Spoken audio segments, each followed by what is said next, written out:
Hello and welcome to the Political Opinions podcast, where every opinion is given equal footing and political tolerance and debate are given their proper attention in a world where both are on the decline. Today's episode will cover every A-level politics student's favourite topic, devolution. Now, devolution is the practice of transferring powers to a lower level political body. This can of course occur at any level, but for this episode, it will involve the transfer of power from the Westminster government in the UK to national governments in Wales, Scotland and Northern Ireland. As with seemingly all issues regarding the political composition of the UK, devolution has both its supporters and critics. Today, we will unpick and compare these opinions.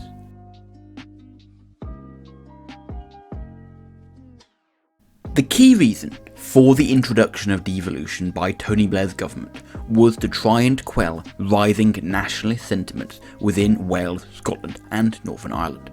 It was and still is hoped that by devolving power, all the angry people would settle down, happy that they had some form of self-government while maintaining the benefits of being within the UK.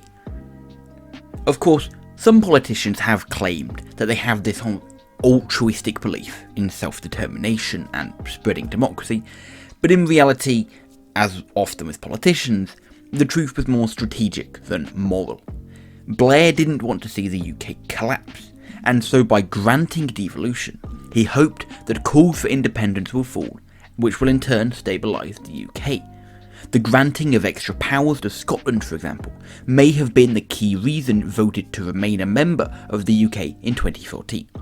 Or maybe the Scots just love the English, but I don't believe that, to be honest. There is a reason Braveheart is so popular. Now, even if politicians' motives were different to their words, which is, I know, a shocker, the words have come true in as much as devolution has had improvements in representation and the democratic process. The Welsh people, for example, are now directly represented by a Welsh-only parliament, which has powers over Welsh territory. If representation only occurred in Westminster, then said representation would be muddied by all the English MPs there. With devolution, the impact of this has therefore been lessened. This also has the added benefit of improving the democratic process. A single centralised government dominated by the English is just simply not as democratic as the existence of specific governments for specific areas. The English have and had overrepresentation in Westminster, and thus any local issues in the past were not addressed properly. More power over your own territory will always be more democratic than not having it. Perhaps the key area that this is felt is in localism. Devolution allows local issues to be made at the appropriate level. Ministers in London, despite the fact that some of them may not be fully qualified, also lack the time and knowledge to properly address issues within devolved nations.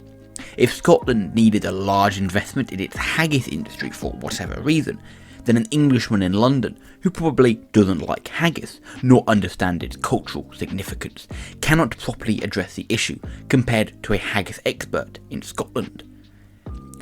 Not to say that the effect of devolution should be felt through haggis ministers, but there is a genuine case for practicality. Specialised policy, be it on haggis, tourism, the economy and so on, can be more effectively made through local governments. Homogeneous policy made only through Westminster is less adaptable and may not suit certain areas with different needs and contexts. All of this then plays into the future. Devolution is practical and it can evolve.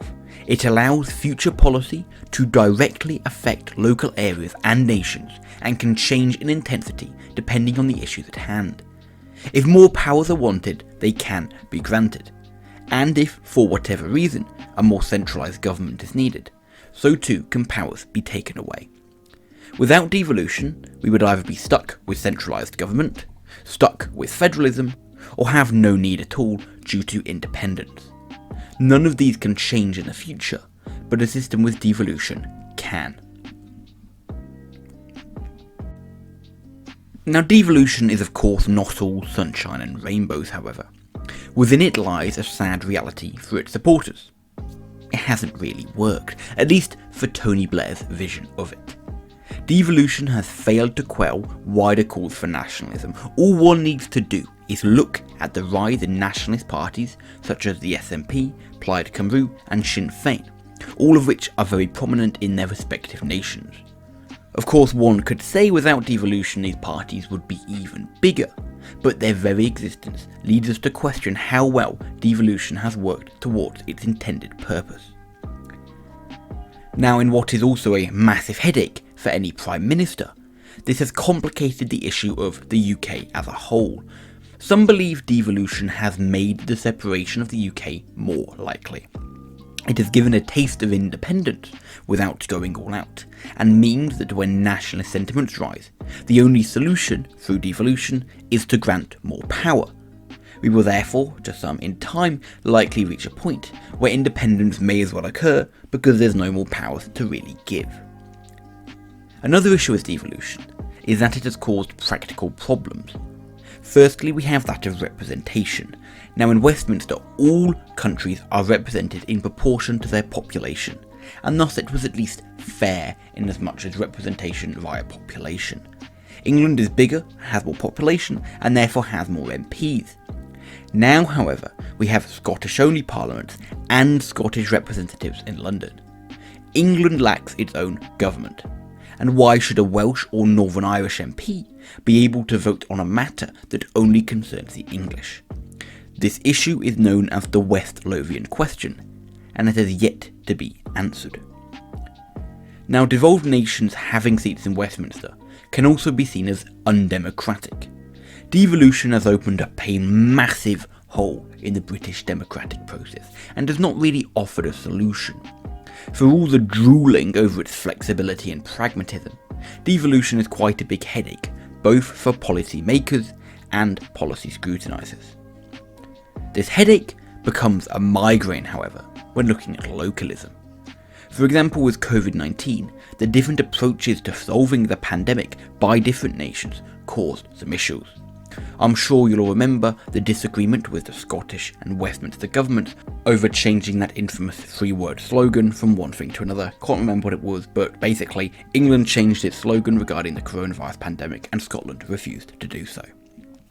Now, this is just one case where competing governments can create contrasting and potentially contradicting approaches to various policy issues. This reduces the effectiveness of said policy and causes wider practical issues for the whole nation. These practical issues come to a head in the creation of policy. Any issue that concerns both Westminster and devolved bodies has a greatly increased financial and time cost added to it. For many different bodies to communicate and implicate policy is less practical and efficient than a single centralised government.